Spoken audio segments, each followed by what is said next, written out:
ఘంటసాల గారు, హాస్య నటులు రమణారెడ్డి గారు ఇద్దరు కలిసి నెల్లూరు టౌన్ హాల్లో మ్యూజిక్ అండ్ మ్యాజిక్ అనే కార్యక్రమం నిర్వహించారు.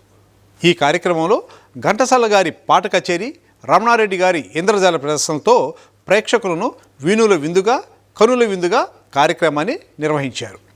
అలాగే నెల్లూరు జిల్లా గండవరంలో ఉన్న శివాలయం నందు శివరాత్రి సందర్భంగా ఘంటసాల గారు పాట కచేరీ నిర్వహించారు. 1972లో నెల్లూరు విఆర్ కాలేజీ వార్షికోత్సవానికి ముఖ్య అతిథిగా విచ్చేశారు ఘంటసాల. ఆ సందర్భంగా విఆర్ కాలేజ్ గ్రౌండ్లో సభను ఏర్పాటు చేసి పాటూరు శ్రీనివాసు లాంటి గాయకుల చేత పాట కచేరీ నిర్వహించారు. అందులో ఘంటసాల గారు భలే మంచి రోజు అనే పాటను పాడి ప్రేక్షకులను రంజింపజేశారు. అలాగే నెల్లూరు ఏసీ సెంటర్లో ఘంటసాల గారి పాట కచేరీ కూడా జరిగింది. నెల్లూరు జిల్లాలో ఇలా ఎన్నో కార్యక్రమాలు నిర్వహించారు. నెల్లూరు కస్తూర్బా కళాక్షేత్రంలో ఘంటసాల గారి విగ్రహాన్ని ప్రతిష్ఠించడంతో ఆయనపై నెల్లూరు ప్రజలకున్న అభిమానాన్ని చాటుతుంది.